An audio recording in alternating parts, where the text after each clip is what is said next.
So, my younger brother Roko, hiyo bendera ni heshima. Uichukulie maanani na uheshimu hiyo bendera, sio kitambaa. Hiyo bendera sio kitambaa, hiyo ndio iko na heshima ya taifa. Utaifa wetu kama nchi, like an independent country, is represented by a symbol called the flag. Sina mna hiyo?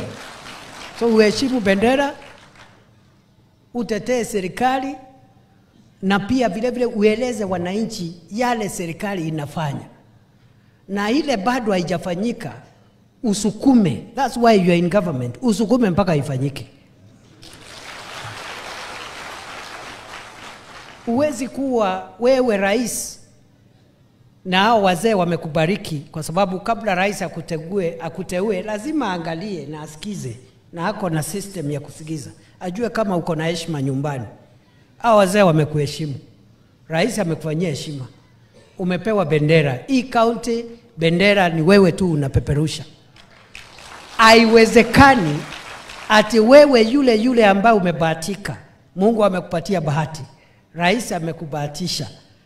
Wazee wamekubariki. Alafu wewe ndio unakuja kuchochea wananchi hapa, na ile mambo bado kutendeka. Badala ya urudi Nairobi usukume rais na deputy rais na cabinet ministers wenzako ifanyike, unakuja kuchochea wananchi hapa na kuleta chuki na kuleta uchachuzi na kulalamika kama mwananchi wa kawaida.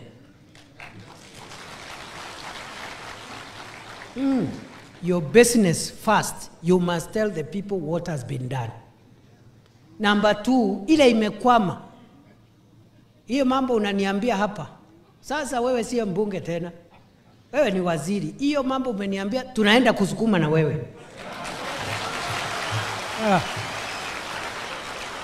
Wewe sio mbunge wa kusema serikali ni wewe. Kwani serikali ni nani tena? We sit with you in cabinet. That is the highest decision making body of the country. Na chairman ni rais. Na mtu yake ya mkono ni mimi.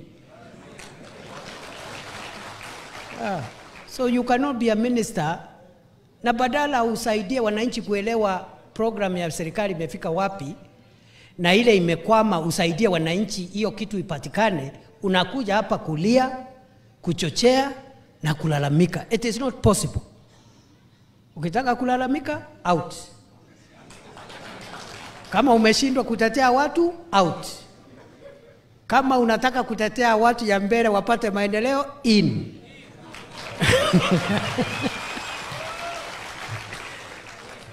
Kanana atando atu nebuo kanate buo. Yes, you cannot be in government and then you are speaking like the opposition. Mimi sasa ni miezi sita nimekuwa deputy president.